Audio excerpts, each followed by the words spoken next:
일교차가 심한 요즘 다들 건강 잘 챙기고 계신가요? 오늘 진행을 도와드릴 아나운서 심수연입니다. 오늘은 3D 프린팅 기술은 어떻게 뉴스페이스 시대를 앞당겼나에 대해 알아보는 시간을 갖겠습니다.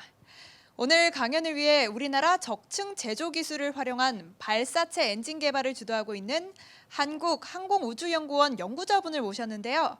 안녕하세요, 임병직 책임위연구위원님.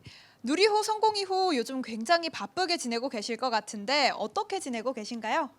네, 누리호가 23년도에 발사가 상반기에 끝이 나고요. 그 이후에 다른 사업들을 통해서 더 성능이 좋고 그다음에 페이로드라고 부르는 저희 탑재체를 더 많이 궤도에 올릴 수 있는 발사체 개발을 하기 위해서 연구원들이 열심히 사업을 기획하고 있고요. 그리고 실제 개발했던 누리호를 활용한 상업 서비스에 더 접근하기 위해서 누리호 기술을 민간에 이전하는 일들을 하고 있습니다. 그리고 저는 소형발사체 연구부에 소속이 돼 있어서 누리호에서 개발된 기술을 활용해서 좀 더 상업적으로 활용도가 높은 소형발사체에 대한 개발을 진행하고 있습니다. 네, 말씀해 주신 것처럼 연구원님께서는 다양한 연구를 통해 우리나라 항공 우주 및 적층 제조 기술 분야 발전에 크게 기여하셨는데요. 연구원님께서 여태껏 하셨던 연구 중에 가장 뜻깊었던 연구는 무엇이 있을까요? 누리호 관련돼서 누리호에서 개발된 기술을 가지고 최초로 발사를 수행을 했던 2018년도 저희들이 TLV라고 부르는 시험 발사체라고 부르는 발사체가 있었습니다. 그 발사체를 발사했을 때 그때가 가장 뜻깊었던 순간인 것 같고요. 지금은 소형 발사체 연구부에서 일을 하면서 오늘 발표드릴 적층 제작 관련된 기술, 그것들이 로켓 엔진에 어떻게 적용할 수 있는가에 대한 연구를 하고 있는데 저희가 하드웨어를 제작을 하고 그거에 대한 연소 시험까지 처음으로 수행했던 21년도 시험이 가장 기억에 남습니다. 네, 적층 제조 연소기 시험으로 우리나라 항공 우주 분야의 발전에 이바지하신 연구원님과 함께할 수 있어서 영광입니다. 지금 온라인으로도 많은 분들이 함께하고 계십니다. 여느 때보다 더 눈빛이 반짝반짝하신 게 별빛같이 영롱한데요. 댓글로도 질문 받고 있으니 적극적인 참여 부탁드립니다. 연구원님, 본 강연에 앞서서 소속되신 기관과 자세한 본인 소개 부탁드리겠습니다. 다시 한번 말씀드리면 항공우주연구원의 소형발사체 연구부에 소속돼 있는 임병직이라고 합니다. 그래서 오늘 발표드릴 내용에 대해서는 간단하게 이런 목차로 구성이 되어 있고요. 이제 차근차근 진행하면서 관련된 내용을 말씀드리도록 하겠습니다. 여쭤보셨던 제가 소속된 기관과 그다음에 제가 하는 일에서 간단히 말씀을 드리겠습니다. 저는 한국항공우주연구원에 소속이 되어 있고 현재 한국항공우주연구원은 원장님 아래 부원장님을 포함해서 다양한 부서들로 나누어져 있고요. 현재 2022년도 기준으로 1,100명 정도 되는 인력으로 구성이 되어 있는 조직입니다. 그리고 절반 이상이 박사 학위를 가지신 분들로 구성이 되어 있는 상태고요. 항우연 같은 경우는 현재 2022년도 예산, 23년도 기준 예산이 6,700억 정도 되는 예산으로 운영이 되고 있는 기관이 되겠습니다. 항공우주연구원은 89년도에 설립이 되었고요. 현재 33년째를 지나고 이제 34년째를 접어들어 있습니다. 그래서 2016년도에 우주개발 전문 기관으로도 지정이 된 상태고요. 한국항공우주연구원을 통해서 발사체, 위성, 항공기 관련된 핵심 기술들을 개발을 하고 그거에 대한 시제품을 만들고 상용화하는 연구들을 진행하고 있는 기관입니다. 국가항공우주 사업에서 핵심적인 기술들을 개발을 하고 상업화하는 데 많은 역할을 하고 있고 발사체, 항공기, 위성, 올해 발사된 다누리까지 포함해서 우주 탐사까지 항공우주 관련된 거의 모든 연구를 수행을 하고 있는 기관입니다. 2019년 정도에 저희가 30주년이 된 시점에 비전 2050이라고 하는 비전을 제시를 했고 하늘과 우주를 향한 대한민국의 꿈과 새로운 가치를 실현하겠다라는 비전으로 핵심 가치 3가지 미래의 변화에 대응하고 인류 사회에 공헌하고 기술적인 새로운 기술을 도전한다는 핵심 가치로 연구를 진행을 하고 있습니다. 저는 2004년도에 석사 학위를 취득을 하고 한국항공우주연구원으로 입사를 했고요.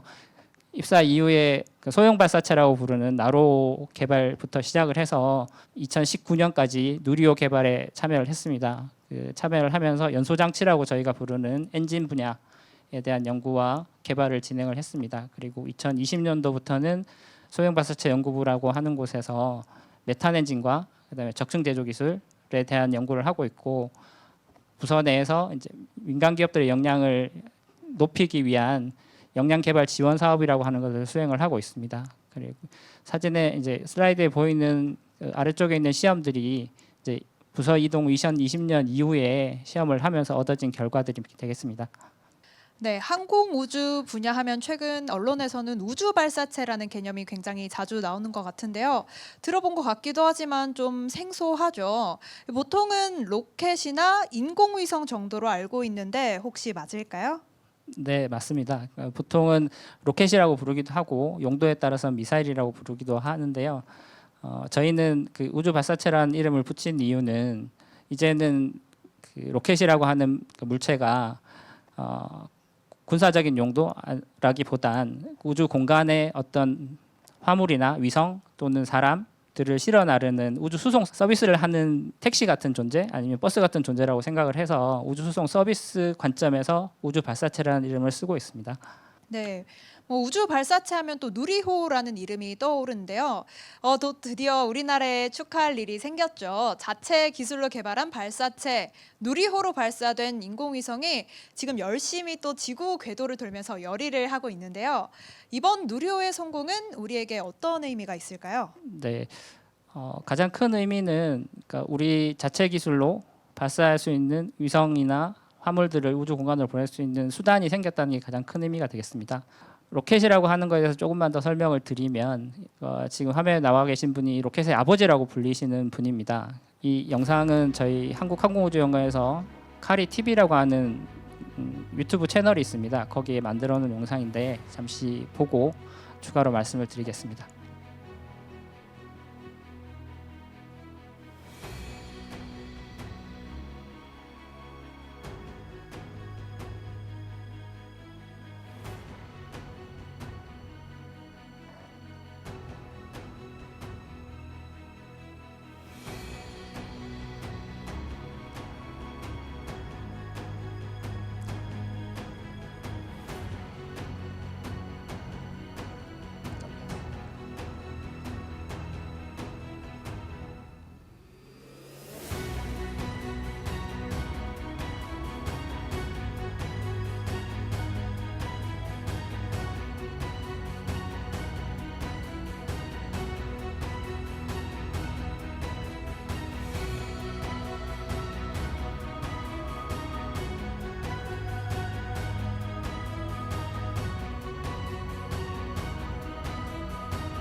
그래서 지금 많은 분들이 알고 계시는 폰 브라운, 미국의 폰 브라운이라고 하는 분과 그러니까 러시아에서 폰 브라운에 대응하는 코롤로프라고 하는 분이 있는데 발사체 개발에서 두 거장이 있는데 그분들의 이론적 배경을 만드신 분이라고 보면 되겠습니다. 그래서 발사체를 가지고 사실은 저는 발사체라고 하는 게 우주에 대한 동경 또는 관심 그런 걸로 인해서 이제 저의 관심사가 됐는데 사실 우주에 누가 살고 있을까 또는 뭐가 있을까에 대한 궁금증은 예전부터 굉장히 많았었고 그거를 이제 칼 세이건이라고 하는 분이 코스모스라고 하는 소설 이런 것들을 통해서 이제 이 넓은 우주에 우리만 살면은 너무 낭비지 않느냐 그런 얘기도 하셨고 이제 어릴 때 제가 봤던 E.T.라는 영화 그다음에 좀 더 커서 본 컨택이라는 영화 이런 영화를 통해서 실제 우주에 누군가 있었으면 좋겠다 아니면 과연 있을까 그런 것들을 탐구하는 목적으로도 실제 발사체에 탑재돼서 올라가는 위성들이 역할을 하고 있습니다. 그래서 현재까지 운영되고 있는 발사체들, 개발됐던 발사체들을 보여주는 표인데요. 굉장히 많은 형태의 발사체들이 개발됐고 조금씩 개선이 되면서 현재 가장 대표적인 발사체, 조금 더 시간이 지났지만 대표적인 발사체 세 개가 아리안 5, 소유즈, 델타 이렇게 되고요. 최근에는 많이 알고 계시는 스페이스X의 펠컨 9, 그다음에 로켓랩이라고 하는 조그만한 소형 발사체를 개발하는 로켓랩이라는 회사도 있고, 그다음에 최근에 중국에서 민간 기업에서 발사한 랜드스페이스라고 하는 발사체도 있습니다. 그리고 렐러티비티 스페이스 역시 민간 기업이고 여기에 표시된 모든 발사체들은 뉴스페이스를 대표하는 민간 기업이라고 보시면 되겠습니다. 그래서 펠컨 9과 로켓랩은 워낙 많은 발사를 하고 있어서 이미 그러니까 운영 중인 상태고 발사 서비스를 진행을 하고 있고요. 나머지 제일 오른쪽에 있는 블루 오리진 같은 경우를 제외한 가운데 3개 발사체는 아직까지는 완전한 상업 서비스를 하고 있는 발사체는 아닙니다. 현재 개발이 되고 있는 중이라고 보시면 되겠습니다. 해외는 이렇게 이제 민간 기업들이 발사체를 개발을 하고 있고요. 대한민국에서는 지금까지 역사를 보면 과학 로켓이라고 하는 3개의 발사체가 있었고, 그다음에 나로호, 그다음에 나로호와 누리호 사이에 있는 시험 발사체라고 해서 나로호의 엔진을 검증하기 위한 시험 발사체가 있었습니다. 그래서 이렇게 6가지로 분류가 되지만 실제로 이제 시험 발사체와 누리호를 합치면 5종류의 발사체를 개발을 했던 거고요. 23년도에 발사를 함으로써 누리호가 이제 완전히 성공을 했다고 말씀을 드릴 수 있겠습니다. 그러면 질문하셨던 이제 누리호는 어떤 발사체인가에 대한 설명을 좀 드리겠습니다. 이 영상도 조금 이제 카리 TV라고 하는 곳에 올라와 있는 영상인데요. 누리호에 대해서 재밌게 설명해 놓은 영상이라서 한번 보여드리겠습니다.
마지막에 써져 있는 저 멘트가 사실 누리호 성공의 의미라고 보시면 될 것 같은데요.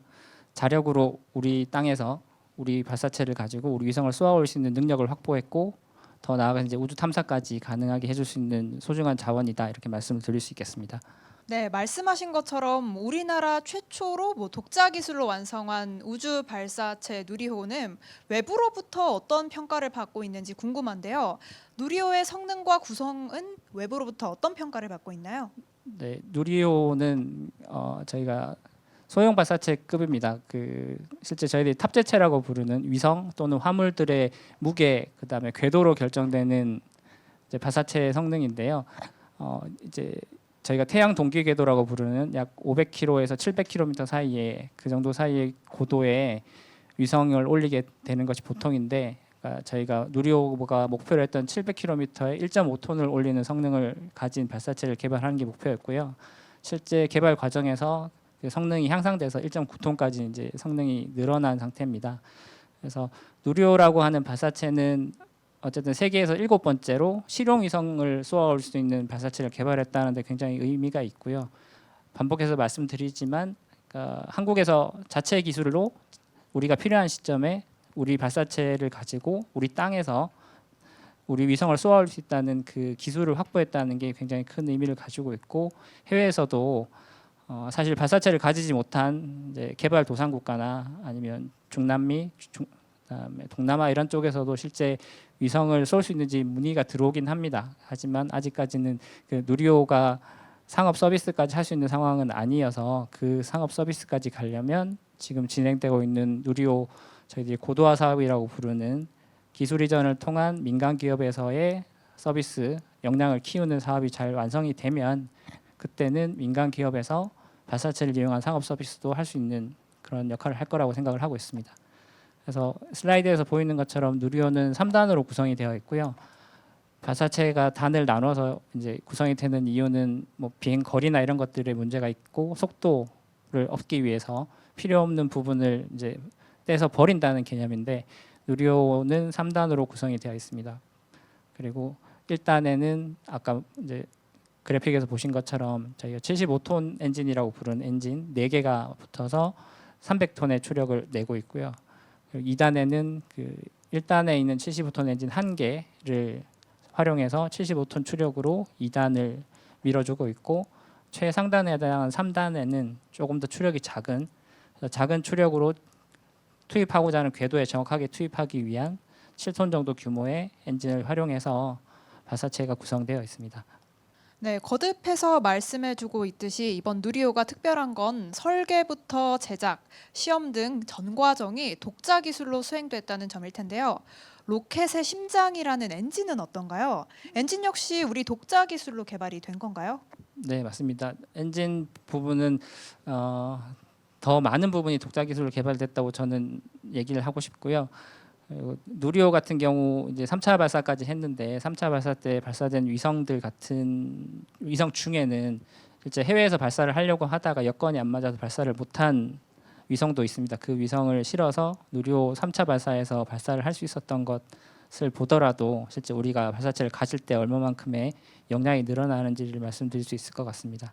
누리호는 이제 앞으로 이런 과정을 거쳐서 신뢰성을 확보하기 위해서 반복해서 발사를 하는 사업하고 성능을 확장하는 방식으로 해서 더 성능을 높여서 달 착륙선도 발사를 하고 아니면 좀 더 무게가 많이 나가는 기능이 많은 위성을 발사하는 역할도 하려고 하고 있습니다.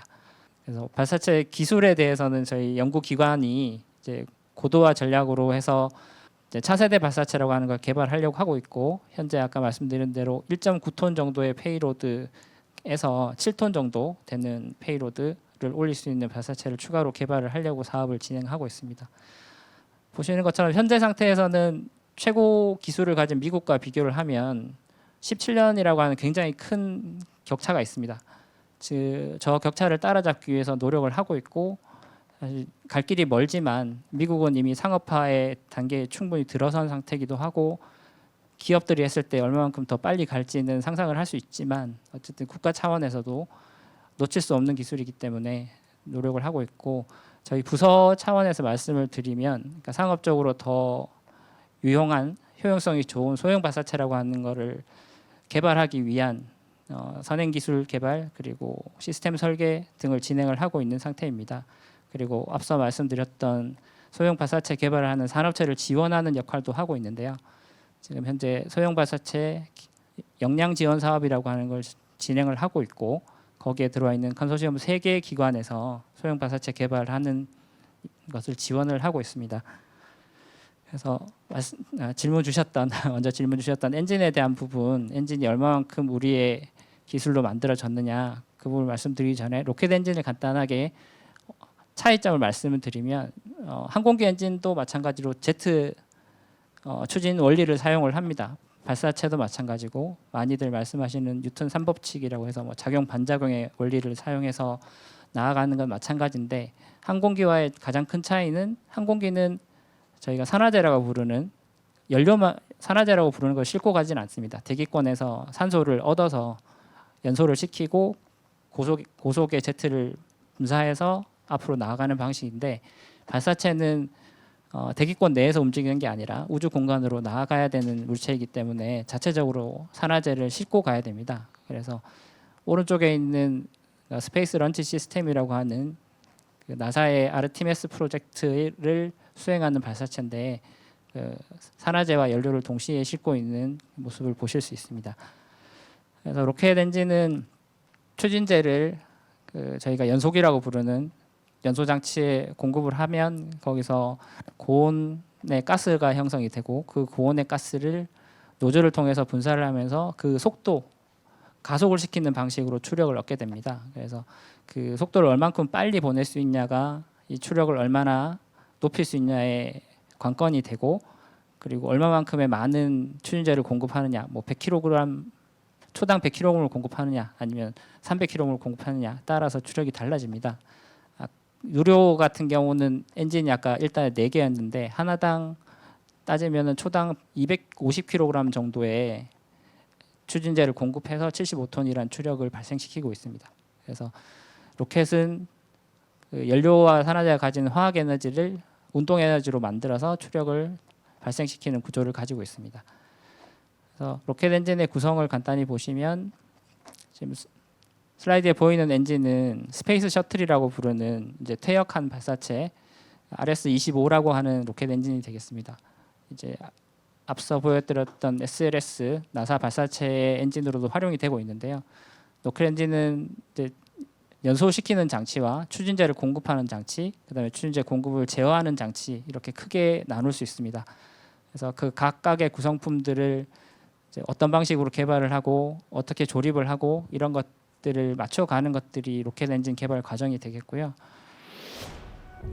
저희가 누리호에 사용했던 75톤 엔진에 대한 개발 과정, 연소 시험 과정을 영상으로 담아놓은 것들을 잠시 보여드리겠습니다.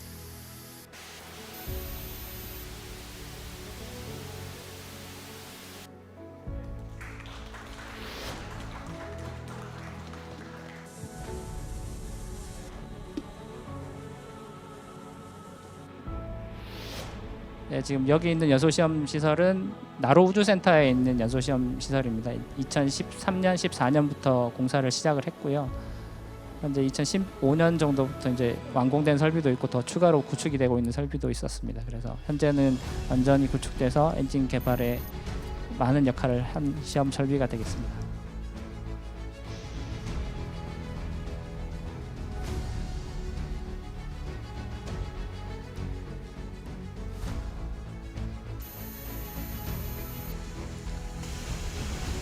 이게 이제 처음 연소 시험에 해당하고요.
그 우주 발사체라고 하는 부분에서 로켓 엔진이 차지하는 비중 아니면 역할은 굉장히 중요한데요.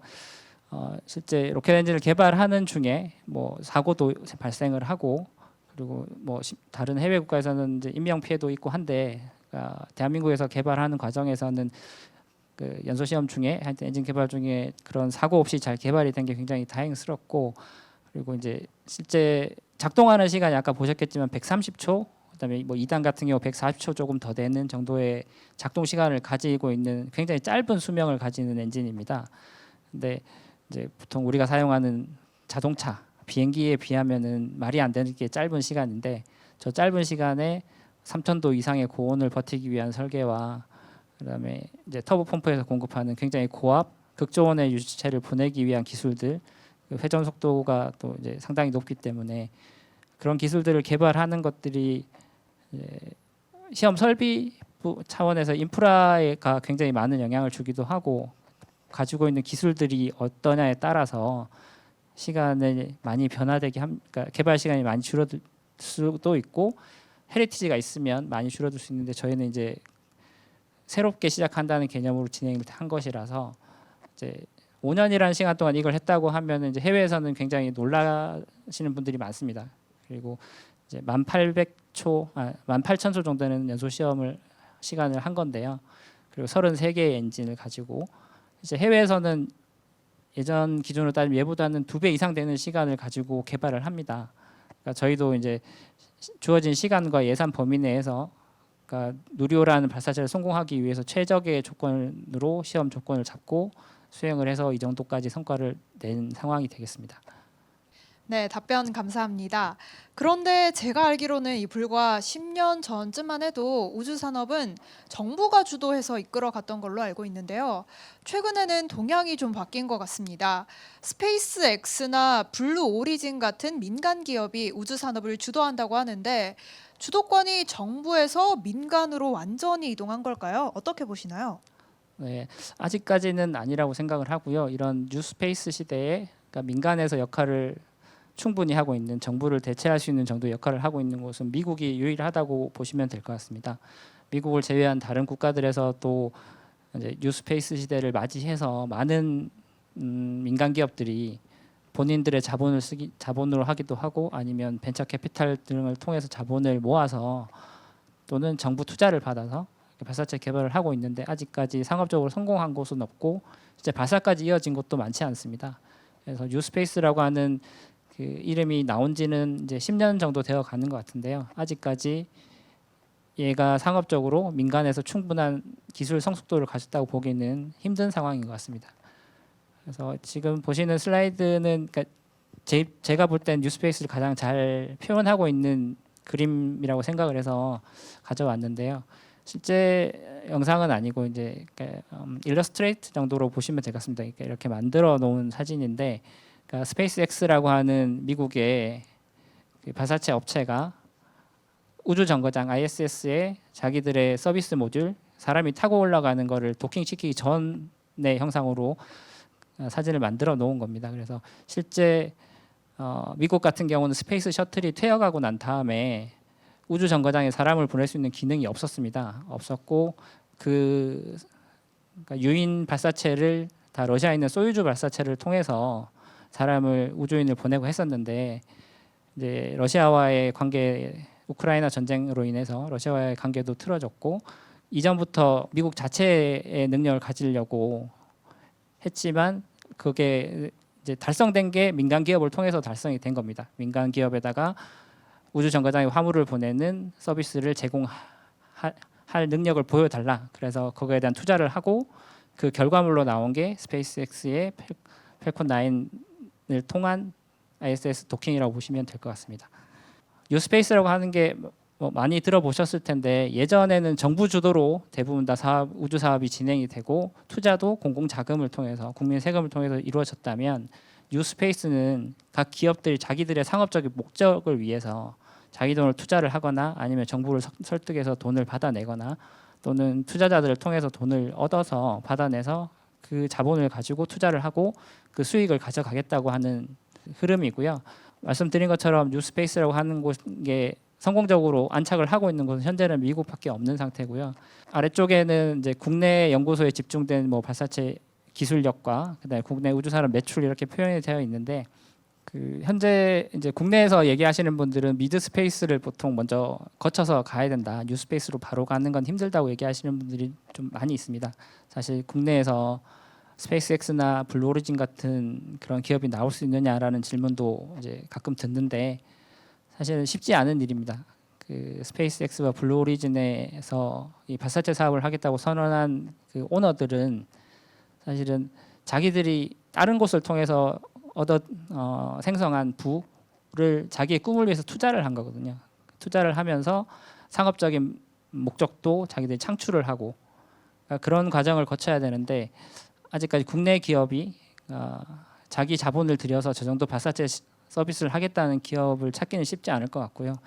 아직까지는 항공우주연구원이라는 곳에 집중되어 있는 발사체 기술력하고 그다음에 인프라 시설들을 활용하기 위해서는 정부가 지원을 해야 되고 거기에 민간 기업이 지금 하고 있는 것처럼 공동 설계를 하거나 아니면 기술 이전을 받은 다음에나 가능할 것이라고 생각을 하고 있습니다. BBC에서 또 만들어 놓은 이미지인데요. 어쨌든 예전에는 그러니까 정부에서 주도를 했다면 국가 간의 경쟁이었다면 이제부터는 각 기업들 사이의 경쟁이 된다. 우주 분야를 통해서 상업적인 이윤을 충분히 창출할 수 있기 때문에 기존 방식의 우주 개발, 우주 경제는 바뀔 것이다. 그런 의미가 되겠습니다. 그래서 뉴스페이스를 처음 시작할 때 얘를 띄우고 이끌어왔던 사람들이 앞쪽에 있는 세 사람 정도 됩니다. 스페이스X, 블루오리진, 버진 오비시라고 하는 회사에 저희가 슈퍼리치라고 부르는 다른 산업을 통해서 굉장히 돈을 많이 보유하고 있고 그 돈을 우주 관광 아니면 우주 상업 서비스라는 곳에 투자를 한 그래서 그를 통해서 이윤을 창출하기 위해서 노력하는 사람들인데요. 이 중에서 이제 버진 오빗의 리처드 브랜슨 같은 경우는 실제 개발 과정에서 기술적인 문제로 인해서 사업이 좌초되고 이제 자기 기업 버진 오빗이라고 하는 기업이 이제 좀 분해가 되면서 팔려 나가는 상태에 있고요.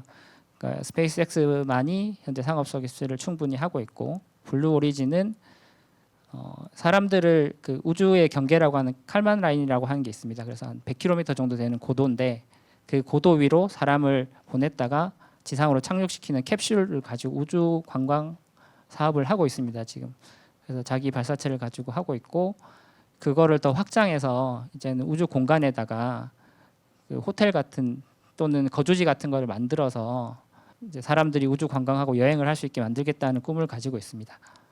그리고 제일 오른쪽에 있는 릴러티비티 스페이스의 팀 앨리스라고 하는 사람은 이제 자기 아이디어를 가지고 벤처 캐피탈을 통해서 자금을 모으고 발사체를 개발한 사람인데요.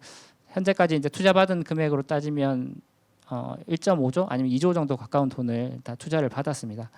그러니까 이 사람이 가진 가장 큰 장점은 나중에 뒤에서 말씀드리겠지만 그러니까 적층 제작을 이용해서 로켓 전체를 만들겠다는 아이디어가 있습니다. 그래서 그거를 실현을 하고 있는 과정에 있고요.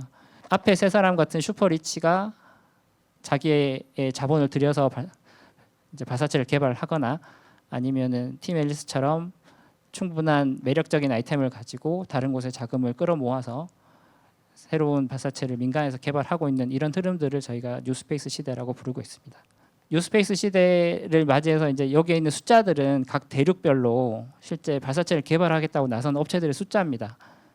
사실 보시면은 이제 생각보다 많다는 걸 아실 수 있는데 미국 같은 경우는 79개, 캐나다도 7개, 중국은 사실 민간 업체가 잘 이제 드러나지는 않는데요. 하여튼 5개 정도 있다고 얘기를 하고 20개, 그다음에 러시아는 5개, 그다음에 일본만 해도 7개, 대한민국은 4개 이렇게 되어 있습니다. 사실 요거 이미지를 가지고 있는 회사에 접속을 해보면 저 4개 중에 이제 한국항공우주연구원도 들어가 있어서 조금 이제 잘못된 분류가 있긴 한데 어쨌든 굉장히 많은 기업들이 전 세계적으로 이 뉴스페이스 시대를 맞이해서 발사체를 만들려고 노력하고 있고 여기에 있는 것처럼 실제 설립된 연도가 2014년, 15년도에 굉장히 몰려 있고요. 처음 설립된 시점이 그 전에는 그러니까 민간 기업이 이걸 하겠다고 나선 데가 거의 없었고 대부분 다 기관입니다. 정부에서 투자를 하거나 아니면 약간 민간 기업의 민간 기업처럼 보이는 무늬만 민간 기업인 그러니까 공공기관 같은 곳에서 이제 대부분 다 했었고요. 2014, 15, 16년 이때 굉장히 많은 민간 기업들이 그러니까 자기들이 소형 발사체 또는 그냥 발사체 사업을 하겠다고 나섰고요. 2023년도에 첫 발사를 하겠다고 했던 것들이 굉장히 많이 있습니다. 근데 아직까지 이제 실제로 그 성과를 보여준 곳은 몇 군데가 없고요. 저것들이 보통 다 미뤄지는 상황이 생기더라고요. 그래서 현재로는 몇 개의 기업을 제외하고는 실제 성과를 보여주는 곳은 없는 상태고요.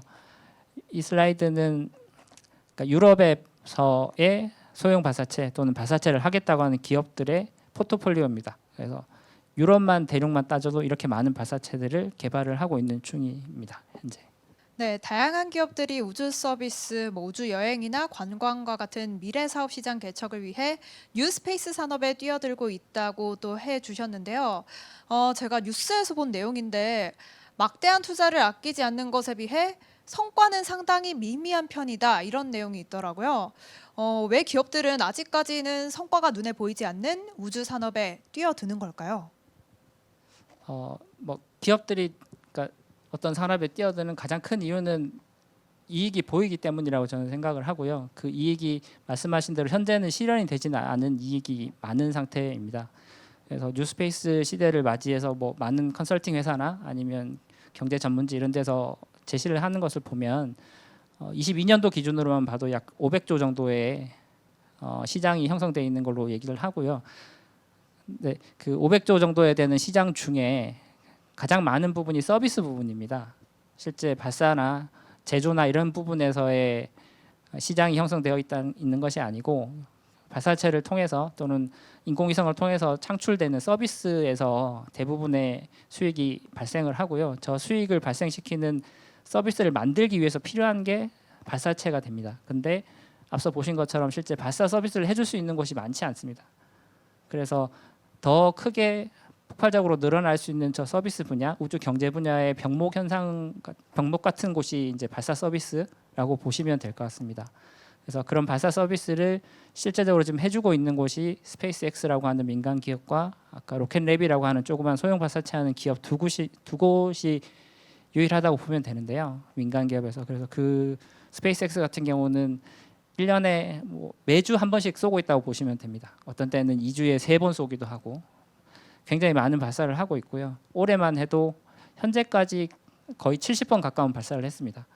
그래서 내년에는 더 많은 발사를 하겠다고 공언을 하고 있고 지금 스페이스X 같은 경우 그다음에 로켓랩 같은 경우도 그 수요를 다 따라가지 못하고 있다고 보시면 되거든요. 대기하고 있는 수요가 훨씬 많고 그 수요를 내가 가져가기 위한 발사체 개발들을 하고 있는 기업들이 많이 생겨나고 있다고 봅니다. 그래서 이런 통계들은 많이 나옵니다. 이제 지금 현재는 이제 발사 서비스 시장만 봤을 때 아까 런치라고 하는 발사 서비스 시장만 봤을 때 현재 이제 10조 정도 되는데 20년도 기준으로 나중에 30조, 40조 정도 되는 규모가 된다고 얘기를 하고 연평균 한 15% 정도 성장을 할 거다라는 예측을 하고 있고요. 그다음에 그 민간 기업들이 보통 접근하는 가장 빠른 방법이 소형 위성입니다. 소형 위성 발사 서비스인데 이제 그 전 10년하고 그 이후 10년을 비교를 했을 때 서비스 수요가 보시면 한 4배 정도 차이가 4배 정도 증가를 하게 됩니다. 그러니까 이런 위성 수요가 증가를 하고 그 위성 자체 평균적인 그 무게가 한 200kg 정도 되는데 로켓랩이라고 하는 발사체를 통해서 쏠 수 있는 최적의 무게 정도 되거든요. 그래서 대형이 아니라 작은 발사체를 가지고 내가 원하는 시점에 원하는 위치에 넣어줄 수 있는 서비스를 굉장히 원하고 있습니다. 물론 대형 발사체를 이용해서 컨스텔레이션이라고 하는 군집으로 해서 쏘면은 더 싸게 갈 수는 있지만 내가 원하는 시점에 아니 원하는 궤도에 올라가는 게 쉽지는 않습니다. 그래서 나를 위한 데디케이티드라고 하는 발사체를 원하고 있고 오른쪽 밑에 있는 것처럼 컨스텔레이션 미션이 대부분을 80% 정도 차지하고 있고 싱글 새틀라이트 미션이라고 되어 있는 게 한 19% 정도 되는 정도의 비율일 거라고 예측이 되고 있고요. 그 이제 싱글로 되어 있는 저기의 비율을 따지더라도 1년에 한 3,500개 정도 되는 수준이 됩니다. 전 세계적으로. 그래서 저 정도 3,500개 정도 되는 수요를 감당할 수 있는 발사체가 나와야 된다는 거거든요. 근데 저거를 지금 있는 기업만으로는 다 감당이 안 되고 저 시장을 가져가기 위한 발사체 개발 업체들이 나선다고 보시면 될 것 같습니다. 그래서 현재 발사체 개발할 때 가장 중요한 키워드는 비용입니다. 비용. 그래서 스페이스X라고 하는 발사체가 워낙 발사 비용을 낮춰놓은 상태가 됩니다. 그 제작 기술 자체도 저비용을 처음부터 생각을 하고 시작을 했기 때문에 비용을 굉장히 낮춰놓은 측면이 있고, 그다음에 스페이스X 같은 경우 재사용을 합니다. 발사체를 예전에는 상상은 했지만 구현하지 못했던 기술인데, 재사용이라는 기술을 구현함으로 인해서 당연히 발사체를 한번 쓰고 버리는 게 아니라 여러 번 쓰게 되니까 그 비용은 당연히 낮아질 수밖에 없거든요. 그래서 그 낮아진 비용을 다른 발사체들이 감당을 못하고 있는 상태가 되고요. 다른 발사체, 대한민국도 마찬가지 상황입니다. 대한민국도 저 발사 비용을 낮출 수 있는 발사체 개발 기술을 가지지 않으면 살아남기 힘들다, 지속 가능성이 없다고 얘기들을 하고 있습니다. 그래서 스페이스X 같은 큰 발사체, 펠콘 9이 누리호보다 굉장히 큰 발사체입니다. 그러니까 사이즈로 봐서는 잘 모르실 수도 있는데, 펠콘 9이 저희가 이제 태양 동기궤도 아니면 지구 저궤도라고 부르는 곳에 올릴 수 있는 무게가 20톤 정도 됩니다. 그러니까 저희가 한국형 발사체로 쏠 수 있는 게 태양 동기궤도의 1.9톤 정도 되는 수준이고요. 그러니까 페이로드만 따져도 한 10배 정도 차이가 나는 거거든요. 고도를 고려를 그러니까 해야 되겠지만 그만큼의 큰 대형 발사체인데 저기에 소형 발사체를 실을 수는 없고, 소형 발사체 측면에서는 그 고객이 원하는 작은 페이로드를 자기가 원하는 궤도에 올려주는, 저희가 즉시성이라고 부르기도 하고 신속성 이렇게 부르기도 하는 그런 또 다른 하나의 핵심 키워드를 가지고 소형 발사체가 접근을 하고 있다고 보시면 되겠습니다. 그래서 2023년도에 이제 스타트어스라고 하는 그 분석하는 기관에서 내놓은 이제 2023년도에 런치 시스템 트렌드라고 해서 9가지를 얘기를 했는데요. 스몰 투 헤비 런치 비클이라고 되어 있는 게 가장 임팩트가 큰 걸로 얘기를 하고 있고요. 그다음에 리유저블 런치 비클, 3D 프린팅, 어드밴스드 엔진 시스템, 이런 것들이 이제 순서대로 이렇게 그 임팩트 정도를 표현을 했는데요. 어느 정도 영향력을 미치는가? 가장 큰 게 이제 지금 발사체가 작은 거 큰 거로 지금 양분되고 있는 중입니다. 대형은 대부분 다 스페이스X에서 가져가고 있는 중이고, 그러니까 정부 수요를 제외하고는. 그리고 작은 것들은 아직까지는 서비스를 해주는 기업이 잘 없기 때문에 그 작은 거를 잘 만들어서 잘 쏠 수 있는 게 중요하다는 얘기를 했고요. 리유저블 런치 비클도 그 가격을 낮추기 위한 하나의 방법이 됩니다. 그리고 그 발사 주기를 짧게 가져갈 수 있는 또 하나의 방법이 되고, 새로 만드는 것보다 썼던 거 다시 쓰면 되니까요. 그다음에 3D 프린팅도 비용을 낮추기 위한 또는 개발 속도를 높이기 위한 전략으로 많이 소개가 되고 있습니다. 나머지 6가지도 그 비용과 발사 주기 이런 것들을 낮추고 그다음에 성능을 높이기 위한 그런 그러니까 발사체 개발 흐름이라고 보시면 되겠습니다. 그래서 오늘 나중에 좀 더 말씀드릴 3D 프린팅이 굉장히 중요한 화두 중에 하나라는 것을 보여드리고 싶었습니다. 그리고 이제 소형 발사체를 얘기할 때, 그리고 발사체를 보통 얘기할 때 이제는 이런 슬라이드가 저희 입장에서 굉장히 익숙한데요. 예전에는 내가 얼마만큼을 궤도에 올릴 수 있는지만 표현을 했습니다. 노란색으로 표시되어 있는 저희가 페이로드라고 부르는 무게만 대부분 표시를 했는데, 이제는 그 옆에 꼭 따라 붙는 게 얘가 얼마인지가 꼭 따라 붙습니다. 그래서 이게 없으면 실제 상업적으로 아무 의미가 없는 발사체가 되기 때문에 얼마의 비용으로 내가 얼마의 페이로드를 궤도에 올려줄 수 있다는 게 반드시 따라 붙게 됩니다.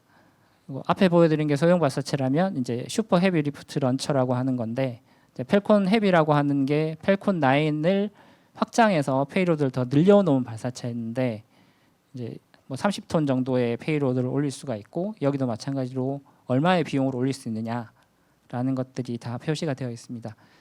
잘 아시는 세턴 5 같은 경우는 그 달 탐사선 아폴로를 발사했던 발사체인데요. 지금 보시면 노란색이 페이로드에 해당하는데, 그 시대에 만든 발사체가 제일 오른쪽에 있는 스타쉽이라고 하는 지금 현재 개발 중인 발사체를 제외하고는 가장 많은 페이로드를 올립니다. 그런데 비용으로 따지면 다른 거에 비해서 초록색 막대인데 가장 비용이 비싼 발사체가 되고, 그리고 오른쪽에 있는 파랑색, 남색에 가까운 저 색깔을 표시한 거는 킬로그램당, 그러니까 페이로드 킬로그램당 얼마의 비용으로 내가 물체를 궤도에 올릴 수 있느냐, 원하는 곳에 보낼 수 있느냐의 표시인데, 예전에 만들어졌던 세턴 5가 이제 가장 높은 비용을 나타내고 있고, 세턴 5 정도의 페이로드를 올릴 수 있는 스타쉽이라고 하는 발사체를 개발 중인데, 저 발사체 같은 경우는 세턴 5에 비해서 10분의 1 가격으로 떨어집니다. 이렇게 되면 이제 더 이상 경쟁이 안 되는 거고, 그 발사 주기도 스타쉽이라고 하는 발사체는 재사용을 할 거기 때문에 갔다 왔다 계속 할 수 있거든요. 그리고 심지어 스타쉽이라고 하는 저 발사체의 상부는 비행기처럼 생긴 저 상부를 이용해서 뭐 뉴욕에서 파리까지 비행을 한다든가 30분 만에 그런 계획도 가지고 있습니다. 우주 비행기처럼 쓰는. 재사용 발사체에 대해서 이제 잠깐만 말씀을 드리면, 이제 비용에 대한 문제를 말씀을 드렸기 때문에 이게 스페이스X가 사용하는 이제 재사용 발사체의 궤적을 표현한 건데요. 지상에서 쏘고 그 지상에 쏜 발사체가 궤도 상승을 해서 세퍼레이션 단분리를 하고 나면 그 발사체가 원래 발사대 쪽으로 돌아오기도 하고요. 발사했던 그 장소로 돌아오기도 합니다. 그리고 아니면은 바다 쪽에 있는 바지선 쪽에 착륙 장치가 착륙하는 곳이 있어서 거기다가 내리기도 하고, 우리가 궤도에 올리려고 하는 페이로드의 탑재체의 무게나 하여튼 미션에 따라서 착륙하는 위치가 바뀌기는 하지만, 스페이스X는 기본적으로는 이제는 모든 게 재사용 발사체다. 그래서 발사한 대부분의 지금 뭐 300회 가까운 발사를 하고 있는데, 대부분의 발사 90% 이상을 재사용을 하고 있습니다. 스페이스X가 조금 더 개발하려고 하는 것들은, 그러니까 지금은 1단을 회수하는 방식인데 2단을 회수하는 것도 고민을 한 결과가 앞쪽에서 보였던 스타쉽이라고 하는 발사체가 됩니다. 그래서 스타쉽 같은 경우는 1단, 2단을 전체 다 재사용하겠다, 그런 계획으로 개발을 하고 있고, 첫 번째 발사는 이제 해서 실패를 했지만 뭐 10월, 11월 중에 다시 발사할 계획을 가지고 있다고 들었습니다. 이제 마지막으로 미래 항공우주 산업 분야의 핵심 기술이 될 적층 제조 기술에 대해 이야기 나눠볼까 하는데요. 연구원님, 제가 이번에 연구원님 만나러 오기 전에 공부를 좀 했습니다. 지구에서 세 번째로 단단한 물질인 실리콘 카바이드를 가지고 로켓 엔진을 만드는 업체도 있다고 하는데, 실제로 이번 누리호에도 이런 적층 제조 기술이 사용됐나요? 네, 실제 적층 제조를 통해서 만들어진 부품이 비행에 사용되지는 않았고요. 누리호 자체는 한 10년 전부터 개발 계획이 잡혀 있었고, 그때부터 계속 지속적인 개발을 통해서 엔진 같은 경우는 이제 뭐 3, 4년 전에 이제 개발이 완료된 상태입니다. 그래서 그 적층 제조라는 기술이 그 당시만 해도 성숙된 기술이 아니었고, 특히 국내 같은 경우는 저희 수요나 아니면 개발 여건을 만족시키기는 좀 불가능한 상황이어서 적층 제조를 통해서 만들어진 부품이 발사체에 쓰이지는 않았고요, 누리호에. 하지만 그 개발 진행되면서 그 적층 제조 기술의 강점, 그다음에 강점이나 국내 여건들이 잘 파악이 되면서 적층 제조를 가지고 기존 부품을 제작을 하고 그거에 대한 성능 시험은 수행을 했습니다. 몇 개의 부품에 대해서는. 그 누리호라는 발사체가 한국항공우주연구원을 통해서 개발이 되고, 이제는 민간 기업에서 기술 이전을 받아서 상업 서비스를 해야 될 텐데, 그 시점이 되면 기업에서 비용을 줄이고 시기를 단축시키기 위해서 기존 부품을 적층 제조로 전환하는 작업이 이루어질 거라고 생각을 하고 있습니다. 네, 또 관련해서 제가 기사도 하나 봤는데요. 한국항공우주연구원이 한 3D 프린팅 전문 업체에 무인 항공기 동체 커버 제작을 의뢰해 납품에 성공했다는 소식을 들었습니다. 그렇다면 3D 프린팅 기술이 점점 상용화되고 이미 우리나라 항공우주 산업에 깊게 쓰이고 있다, 이렇게 해석해도 괜찮을까요? 네, 우리나라에 깊게 쓰이고 있다고는 장담을 못 드리겠는데요. 세계적으로 보면 깊게 쓰이고 있는 건 사실입니다. 그래서 그 3D 프린팅 기술이라고 하는 게 이제 어떻게 발전하고 있는지 잠시 설명을 드리겠습니다. 그래서 저희가 적층 제조라고 얘기를 하기도 하고, 많이 알려진 거는 3D 프린팅 이렇게 알려져 있는 기술입니다. 어떤 분들이 3D 프린팅이라는 단어를 쓰기를 좀 꺼려하시는 분도 있거든요. 그러니까 적층 제조라는 기술 분야에 계신 분들 중에. 그 이유는 그러니까 3D 프린팅이라고 했을 때 이제 처음 받는 이미지들이, 그러니까 우리가 예전에 장난감처럼 이렇게 플라스틱으로 만들었던 그런 것들이 많이 각인이 돼 있어서 좀 더 이제 산업적으로 기술적으로 전체를 아우를 수 있는 그걸 표현할 때 적층 제작 제조라고 얘기를 보통을 하고 있습니다. 그래서 이제 타이틀을 적층 제조라고 한 것이고요.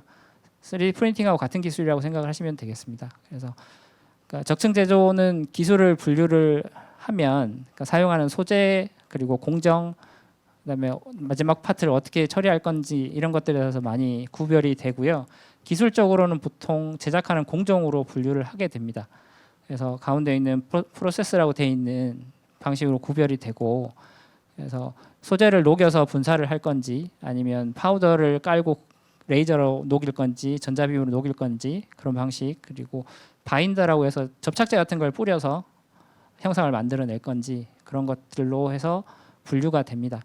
그래서 적층 제조는 기존에 이제 기계 가공을 통한 절삭 제조와 이제 다른 것이 층별로 물건의 형상을 쌓아가는 방식이 되겠습니다. 말 그대로 적층해서 만들어지는 방식이다. 그렇게 생각을 하시면 되고 소재는 그러니까 제가 있는 분야에서는 금속이 대부분이고요. 그렇지만 자동차 분야 또는 말씀하셨던 그 무인기 동체 이런 쪽에서는 그러니까 폴리머 계열, 그러니까 플라스틱 계열을 써서 그러니까 자유로운 형상을 만들기도 하고 원하는 형상을 만들어서 최적화시킨 형태로 부품을 생산하기도 합니다. 제가 주로 다루는 메탈 쪽 적층 제작은 이런 식의 그러니까 기술 분류를 할 수가 있고요. 저희가 PBF라고 부르는 방식을 가장 많이 사용을 하는데 파우더 베드 퓨전 방식이라고 해서 분말이 깔리면 그 분말 한 층에 대해서 레이저로 원하는 형상을 녹여냅니다. 녹여내고 그 다음 층을 다시 파우더를 깔고 또 원하는 형상을 녹여내고 그런 방식을 통해서 이제 층을 계속 높여가면서 원하는 형상을 만들어내는 방식이 PBF 방식이 되고요. 그 PBF 방식 중에서 파우더, 금속 파우더를 녹이는 게 레이저냐 아니면 전자빔이냐에 따라서 SLM, EBM 이렇게 나눠지게 됩니다. 그리고 DED라는 방식은 파우더를 깔아 놓는 건 아니고 그 파우더 또는 와이어를 실제 그 원하는 위치에 분사를 하게 됩니다. 그래서 분사를 하면서 직접 녹이는 방식이 DED가 되는 고요. DED에도 이제 파우더를 쓰느냐, 와이어를 쓰느냐, 아니면 어떤 여론을 쓰느냐에 따라서 기술이 분류가 됩니다. 그리고 머티리얼 익스트루전이라고 되어 있는 부분은 소재를 녹여서 금속이지만 그 금속 소재를 녹여서 층에다 계속 쌓아주는 방식이 되고 바인더 제팅은 그 깔려 있는 파우더 위에 접착제를 뿌려서 만들어내는 방식. 머티리얼 제팅도 이제 익스트루전하고 비슷한데 그 소재를 분사하는 방식이라고 생각하시면 되겠습니다.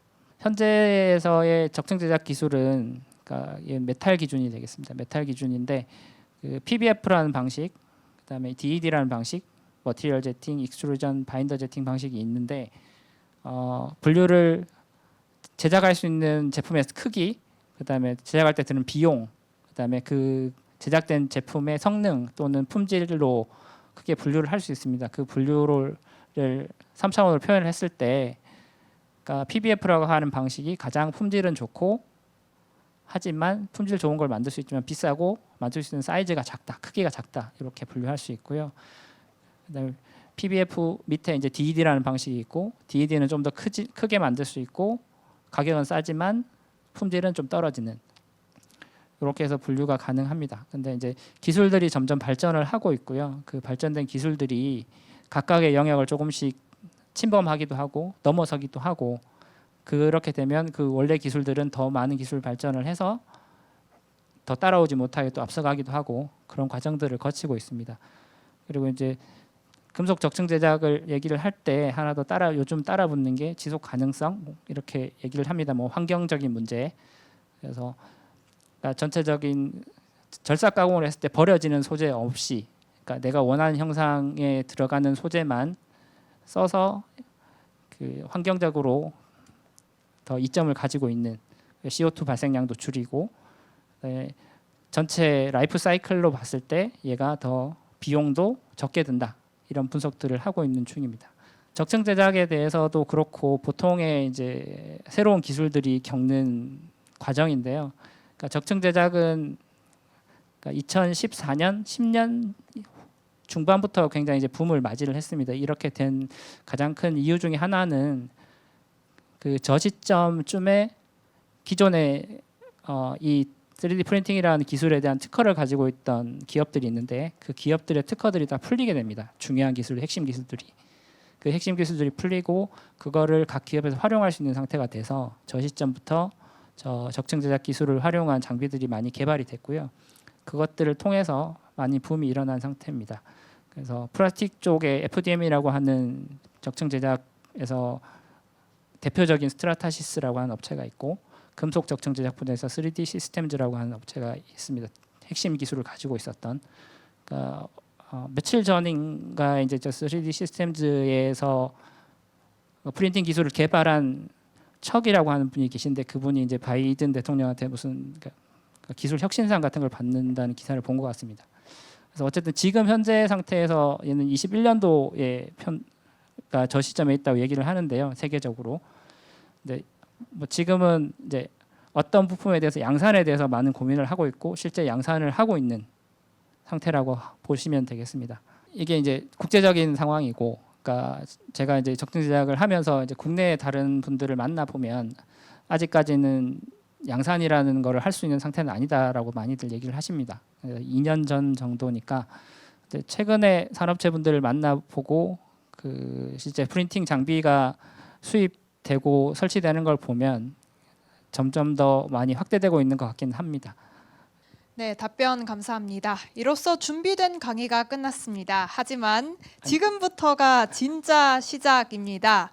궁금한 걸 직접 여쭤볼 수 있는 질의응답 시간을 진행할 텐데요. 그 전에 앞서 연구원님이 한 가지 주제에 대해서 더 설명을 해주신다고 합니다. 감사합니다. 제가 더 말씀을 드려야 되는데 중간에 제가 말씀을 못 드리고 넘어간 것 같아서 요거 이제 적층 제조라고 하는 부분이 실제 우주 분야에서 어떻게 활용되는지에 대해서 좀 설명을 드리겠습니다. 제가 뽑은 이제 세 가지 장면인데요. 우주 발사체 분야에서 적층 제조가 각광을 받기 시작한 세 가지 장면 정도를 말씀드리겠습니다. 가장 첫 번째가 이제 오바마 대통령이 2014년도에 의회에서 연설한 게 있습니다. 그래서 이때 연설할 때는 사실 적층 제작이라고 하는 그 기술을 띄운다기보단 그 산업적으로 미국에서 많이 중국으로 넘어가 있는 생산 인프라를 미국에 갖춰야 된다는 의지를 가지고 이 연설을 했는데요. 실제 적층 제작에 대해서 얘기한 거는 1분이 되지 않습니다. 그래서 새로운 제작 기술을 미국의 인프라를 갖추고 거기에 사람들이 일할 수 있게 해야 된다는 취지의 연설을 했고, 그러므로 그 과정에서 필요한 것들이 적층 제작이라고 하는 디지털 플랫폼 기반의 적층 기술을 신산업으로서 키워야 된다, 이렇게 얘기를 해서 이제 적층 제작 3D 프린팅이 굉장히 사람들에게 많이 인식이 됐던 순간이고요. 그 다음이 이제 스페이스X나 로켓neb이라고 하는 발사체 개발하는 곳에서 실제 적층 제작을 통해서 로켓 엔진을 개발하고 그걸 연소 시험을 한 성과를 발표를 했습니다. 그래서 이게 실제 로켓 엔진에도 활용이 가능하구나라는 게 확인이 되는 시점이고요. 그리고 이제 가장 최근에가 이제 앞에 팀 앨리스라고 했던 렐러티비티 스페이스의 CEO가 발사체를 전체를 3D 프린팅으로 만들겠다고 선언했던 사람이 만들어낸 성과가 되겠습니다. Go for launch. 10, 9, 8, 7, 6, 5, 4, 3, 2, 1. Lift off. 이 발사체 같은 경우는 원래 목표는 99%까지 3D 프린팅으로 로켓을 만들겠다고 했는데 처음 제품이고, 그래서 지금 현재로는 무게 비율에서 85% 정도는 적층 제작으로 만들어진 로켓입니다. 엔진뿐만 아니라 발사체 본체에 해당하는 부분을 다 본체 적층 제작으로 만들어낸 발사체고요.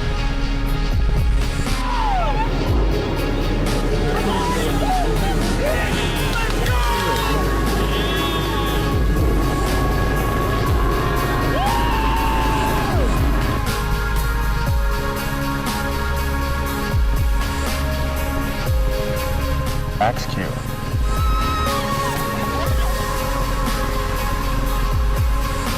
발사를 통해서 확인하고 있던 맥스Q라고 부르는 얘기였는데 그 지점을 통과해서 발사체가 구조적으로 안전하냐, 그게 보는 게 가장 큰 목표 중에 하나였습니다.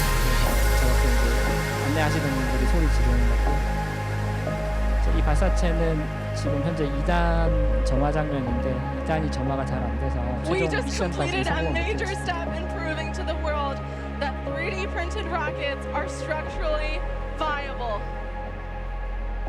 이 발사를 통해서 그들이 하고 싶었던 멘트는 얘입니다. 그래서 3D 프린팅 로켓으로 3D 프린팅으로 로켓을 만들 수 있다. 충분히 가능하다. 가장 최근의 장면이기도 하고 가장 인상적인 장면이 되겠습니다. 그래서 3D 프린팅으로 발사체를 만들 때 이게 저희가 엔진에 보통 집중을 하는데 그 이유를 잠시 설명드리려고 이제 비용 구성표를 가져왔습니다. 그래서 오른쪽에 있는 게 미국의 UALA라고 하는 발사체를 만드는 회사들의 연합이라고 보시면 되고요. 그래서 오른쪽 아래 1단부에 대한 비용이 엔진 부분이 저기 파란색입니다. 그래서 50%가 넘는 비용을 차지하는 게 1단 비용에서 저만큼을 차지하고 있고요. 거의 60%에 가까운 비율을 차지하고 있고, 왼쪽 편에 있는 슬라이드, 그러니까 그림은 그 엔진 중에서 그 엔진 비용 중에서 어떤 게 어떤 만큼의 어느 정도의 비율을 차지하느냐를 나타내고 있습니다. 그래서 연소기 같은 경우 추력을 발생시키는 장치, 그다음에 터보 펌프가 1, 2등을 차지하고 있는 중입니다. 그래서 로켓 엔진은 이제 RS-25라고 하는 스페이스 셔틀 엔진인데요. 로켓 엔진 같은 경우는 이제 앞에 보여드린 것처럼 이렇게 많은 구성품으로 구성이 되어 있고, 이미 개발된 엔진임에도 불구하고 비용을 낮추기 위해서 얘가 비용을 줄이기 위한 목표 값입니다. 그래서 저렇게 낮추어야 된다는 압박을 받고 있고, 적층 제작이라는 방식을 통해서 저걸 달성하려고 기술 개발들을 진행을 했습니다. 그래서 적층 제조를 통해서 로켓 엔진을 만들 때 어떻게 비용을 낮출 수 있느냐. 예전 방식이 이제 좌측에 있는 수천 수백 개의 부품들을 조합하는 방식으로 로켓 엔진이 만들어집니다. 여기 가운데 있는 게 저희가 연속이라고 부르는 하드웨어인데요. 아까 비용에서 30%를 차지했던 그 하드웨어를 오른쪽처럼 하나의 부품으로 통합해서 만드는 게 적층 제작으로 가능하다. 그러므로 인해서 이제 그 제작하는 부품 수를 줄이고 거기에 따른 물류 비용도 줄이고 제작 공정 자체를 단순화시킬 수 있기 때문에 충분히 비용 절감이 가능하다. 그래서 실제 이제 적층 제작을 썼을 때 어떤 장점을 가지고 있는지를 표현한 표가 되겠고요. 그러니까 기존 방식으로 했을 때보다 더 빠르게 설계에 대한 이터레이션 과정을 거칠 수가 있고, 그다음에 양산 단계에 들어가서도 제작률이 더 높아질 수 있습니다. 그리고 아까 이제 지속 가능성을 얘기하면서 소재에 대한 버려지는 소재를 줄일 수 있는 부분이 있고요. 그다음에 적층 제작을 활용함으로 인해서 복잡한 형상, 예전에 기계 가공을 통해서 조립하고 할 때 구현이 불가능했던 복잡한 형상을 만들어서 성능을 개선할 수 있는 부분이 발생을 합니다. 그리고 그 성능 개선과 같이 따라와서 그러니까 내가 상상하던 모습을 구현을 하면 그거 적층 제작은 예전보다는 더 쉽게 그것들을 만들어낼 수 있는 역할을 합니다. 그래서 좀 더 효율 좋고 가볍고 그런 엔진들 또는 하드웨어를 만들어낼 수 있는 장점들이 있습니다. 그래서 3D 프린팅이 실제 우주에서 어떤 분야에 쓰일 수 있는지를 나타낸 슬라이드고요. 뭐 로켓에서도 쓸 수 있고 실제 우주 달에 가서도 달 기지 건설할 때도 3D 프린팅, 금속은 아니지만 활용할 수 있다는 얘기들을 하고 있고 실제 그런 기술 개발들을 해외에서는 진행을 하고 있는 중입니다. 해외에서 어떻게 쓰고 있는지에 대한 예시인데요. 그러니까 나사에서 저비용 상단 엔진 개발하기 위해서 수행했던 거, 아리안 스페이스라고 하는 유럽 발사체, 그다음에 일본, 그다음에 에어로젯 로켓단위도 미국 회사인데요. RL10이라고 하는 굉장히 유명한 엔진을 적층 제작을 통해서 비용을 낮추고 있습니다. 그래서 뭐 파트 숫자를 6대 1로 줄이기도 하고, 그다음에 스케줄을 45% 줄이는 경우도 있고, 뭐 50% 줄인 스케줄도 있고, 파트 수를 줄이고 스케줄을 줄이고 이런 것들이 전체 비용 절감에 효과를 발휘하고 있다. 그래서 그리고 아리안 6에 들어가는 빈치 엔진이라고 하는 상단 엔진이 있는데요. 이 같은 경우도 예전에는 3달 걸렸던 제작 기간이 35시간, 그러니까 이틀 내에 제작이 된다는 거고, 파트가 248개였던 걸 하나로 줄였고 제작 단가는 50%까지 떨어뜨릴 수 있다. 이런 결과를 내놓고 있습니다. 그리고 최근에 이제 민간 기업에서 하는 뉴스페이스 기업들 같은 경우도 이제 스페이스X는 아까 앞서 보여드렸고, 릴러티비티 스페이스라고 하는 곳에서도 발사체 동체를 3D 프린팅 이제 WAM이라고 하는 3D 프린팅 기술을 써서 탱크 자체를 만들고 중간을 접합하는 방식으로 진행을 하고 있습니다. 그러니까 로켓랩도 엔진에 3D 프린팅 기술을 적용을 하고 있고요. 그리고 여기는 이제 우르사 메이저라고 하는 엔진 개발 전문 회사입니다. 그래서 여기는 모든 엔진을 다 3D 프린팅으로 개발을 하고 있는 상태고요. 렐러티비티 스페이스가 어떻게 3D 프린팅을 쓰는지 잠깐 보여드리겠습니다. 중간에 그러니까 지금 두 개 돌아가고 있는 동영상이 발사했던 발사체의 부품을 만드는 동영상이 되겠습니다. 그래서 와이어로 깎아내는 게 아니라 적층으로 저렇게 쌓아 올려서 동체 형상을 만들고 아래쪽 밑에 두 개 그림에 있는 것처럼 길이 방향으로 붙여서 중간 부분을 다시 용접을 하는 방식으로 동체를 만들어내고 있습니다.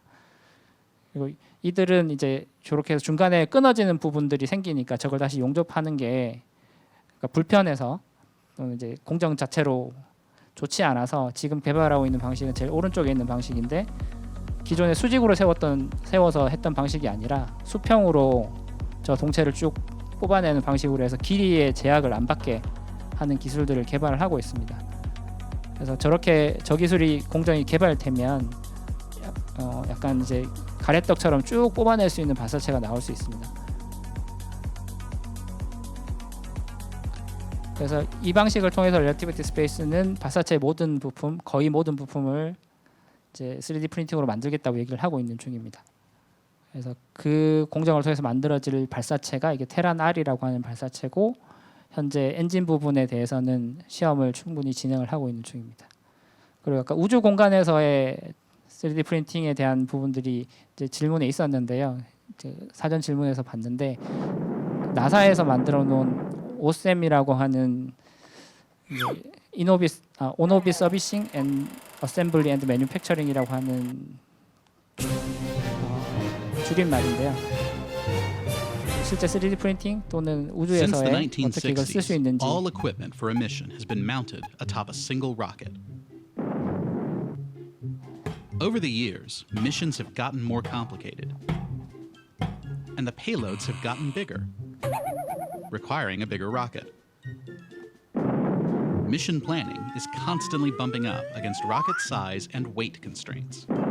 그래서 예전에는 Assembling in space 페이로드라고 하는 놈, relieves the 탑재체라고 bottleneck at the 하는 top of 놈을 the rocket. 전체 Regular 완성된 형태로 launches from 발사하는 anywhere in the 게 world deliver 일반적이었습니다. components to a construction 그렇게 yard in 되면 space. 큰 robots assemble the 탑재체를 final 올리려면 product 큰 autonomously. 발사체가 필요하니까 If a component doesn't make the launch schedule, 탑재체에 it can 맞춰서 catch the 발사체가 next 계속 flight. 커지는 경향이 If something 있었거든요. breaks or a 그거를 rocket is lost, 우주 a new 공간에서 piece can be shipped and 궤도상에서 replaced instead of scratching the whole mission. 작은 발사체들을 More 통해서 advanced 조금씩 components 발사하고 can continue in 조립하고 development, while other 또는 parts of the 심지어 mission have 제작까지 already 하는 left the 방식으로 ground.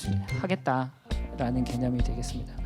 Autonomous in-space assembly is a new paradigm. 저 중간에는 얇은 구조물들 사실 궤도상에 올라가면 공기 is a 저항도 possible 없고 first step in 그러니까 route 무게도 to a 없다고 flexible 보면 and 되니까 robust 무중력 in-space 상태니까 assembly 큰 ecosystem. 하중을 받는 구조물들이 아니거든요. Currently, the A-train is a 얇게 constellation 만들 of 수 separate 있고 satellites 저거를 우주 orbiting in a 공간상에서 line 3D and viewing 프린팅으로 the same spot on 만들어내는 것도 Earth 얘기를 one 하고 after 있습니다. the other. Hosting these many satellites 구조물 on a 상태로 single 발사체에 platform 실으면 would 굉장히 큰 dramatically 부피를 decrease the 차지하지만 cost of science by 프린팅에 providing 필요한 common 소재랑 utilities like 장비만 large data 우주 공간에 downlinks 올려놓으면 and power from solar panels. 그 소재를 Additionally, 압축된 상태로 올라가기 simultaneous satellite 때문에 굉장히 observations would 작은 create higher 부피로도 quality data. 우주 공간에 The modularity of A-train 올리고 allows for a 그걸 통해서 저런 큰 pay-as-you-go 구조물을 investment 만들어낼 수 approach. 있는 겁니다. Base components like trusses can be assembled on orbit, while mission-specific instruments are launched in a traditional manner, spreading infrastructure costs over a series of missions. Autonomous in-space assembly can make A-train a reality. Tools such as Ninjar can precisely position components for joining. The Talisman arms have the strength to grasp and move large objects and the dexterity to place them in an exact orientation. The construction tool set is reusable, repositionable, and expandable over time. As capabilities expand and throughput increases, more ambitious projects farther from home become feasible. Human construction and repair requires the added expense and effort of 다른 human 행성에 가서 habitation in 이제 space. 거주지를 Structures 짓는다든가 can be built 시험실을 faster 짓는다든가 and cheaper 이런 데도 by 3D robots. 프린팅이 쓰일 수 Only 있다. later, once life-supporting habitats have been built, do 현재 humans 자원 arrive 자체를 for their 활용할 mission. 수도 있고요. As we move further out into space, the challenge will only increase. A new day is dawning. Technological advancements are making previously untenable projects feasible. Before long, autonomous in-space assembly will be the norm, allowing us to tackle the largest space construction jobs envisioned. 22nd century in-space exploration.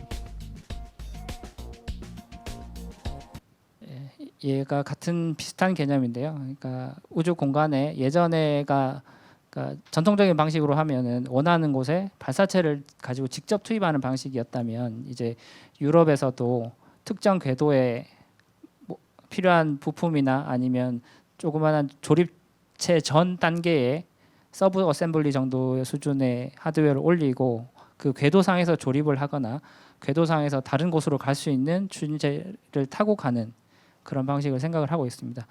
그래서 이렇게 함으로 인해서 그러니까 표준화된 발사체가 나올 수도 있고 그 발사체를 이용해서 궤도상에서 다른 곳으로 가는 것은 좀 더 작은 것들로 진행을 할 수가 있게 됩니다. 그래서 이런 기능들을 할 수 있는 조그만한 그러니까 인스페이스 프로펄전 시스템 또는 저희들이 OTB라고 부르는 오비 트랜스퍼 비클, 킥스테이지, 뭐 스페이스 터그 이렇게 부르기도 하는데요. 그런 것들에 대한 개발들이 실제로 여러 회사에서 상업적으로 진행이 되고 있습니다. 뭐 이렇게 상업적으로 진행되는 배경 중에 하나는 앞서 말씀드린 그 발사체 단가가 워낙 낮아져서 내가 지금 발사체를 개발해서 그 시장에 뛰어드는 것보다 그 발사체는 내가 타고 가고 그 다음 단계에서 어디로 가는 거에 대한 서비스를 내가 제공하겠다. 그런 목적도 있습니다. 그래서 지금 현재 발사체를 개발을 해서 그들과 경쟁하기에는 이제 필요한 예산 또는 시간 그런 것들이 더 길기 때문에 이쪽으로 사업 방향을 틀은 것도 있습니다. 그 중에 하나가 로켓랩에서 가지고 있는 조그마한 이제 포톤이라고 하는 킥스테이지도 있고요. 여기는 이제 런처라고 하는 회사에서 하는 오비터라고 하는 것도 있습니다. 그래서 오비터 같은 경우는 3D 프린팅이라고 하는 기술들이 많이 적용되어 있다. 역시 이사에서 유럽 우주국에서도 3D 프린팅으로 엔진을 개발해서 비슷한 역할을 하려고 하고 있습니다. 네, 적층 제조 기술 분야에 관한 상세한 설명 감사드립니다. 이제부터 질의응답 시간을 진행할 텐데요. 반짝이는 질문들이 많이 들어왔습니다. 그중 몇 가지는 제가 질문을 대신 드리고 몇 가지 질문은 질문하신 분을 직접 불러 진행하도록 하겠습니다.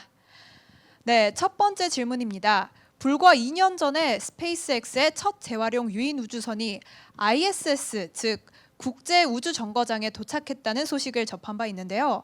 우리나라에서도 로켓 재활용 기술에 대한 연구가 진행 중인가요?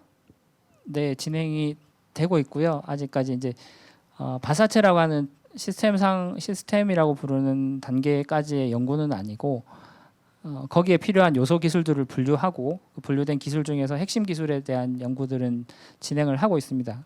조그마한 사업을 통해서 하고 있는 상태고 지금 이제 누리호 사업 이후에 진행되는 차세대 발사체 개발 사업이라고 하는 게 있는데 그 사업 내에서도 그 재사용 발사체를 위해서 필요한 기술인 엔진 추력 조절에 대한 연구를 진행하는 걸로 되어 있습니다. 그래서 재사용이라고 하는 키워드는 이제 발사체를 개발하는 입장에서는 이제 빠질 수 없는 키워드이기 때문에 그러니까 대한민국에서도 재사용 발사체에 대한 기술을 연구를 하고 있습니다.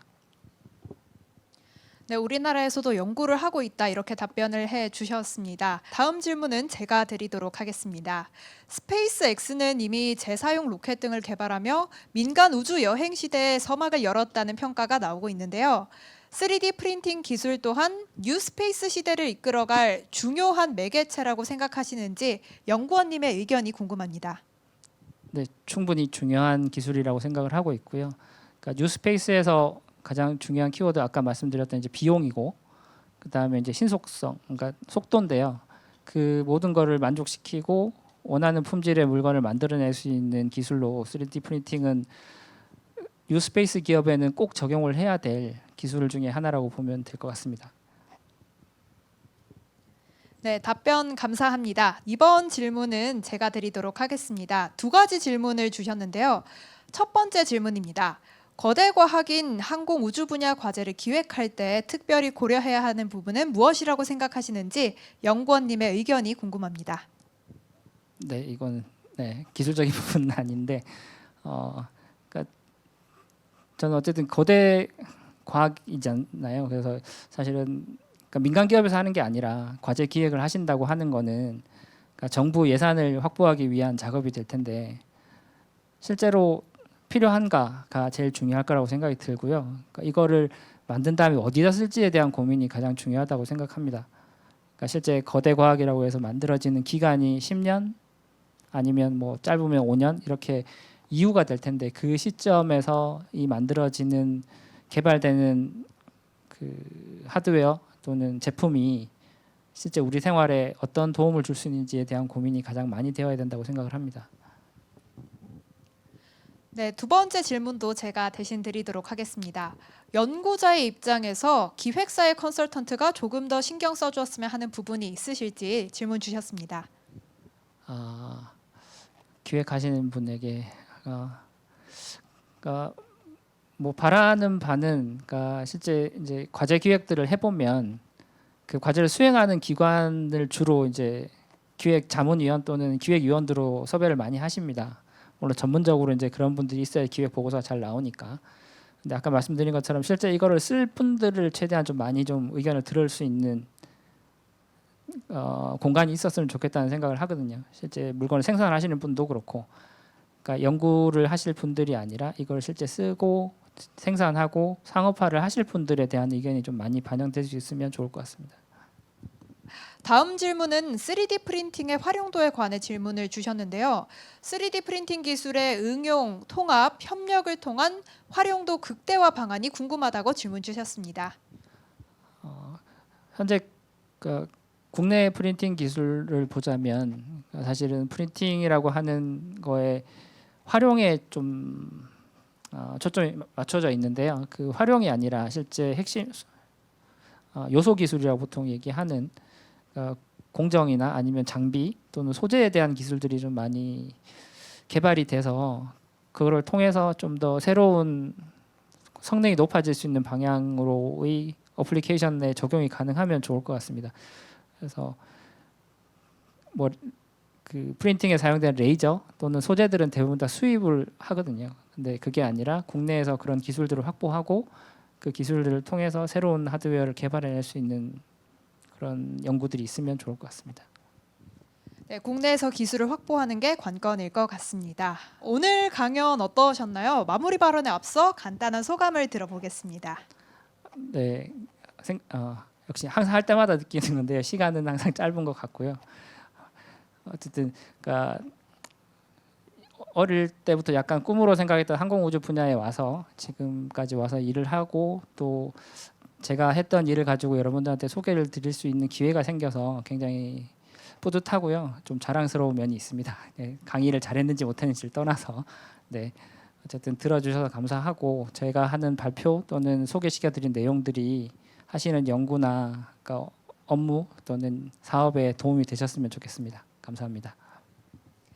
네, 오늘 모두 고생 많으셨고 임병직 연구원님 소중한 지식과 경험 나눠주셔서 정말 감사합니다.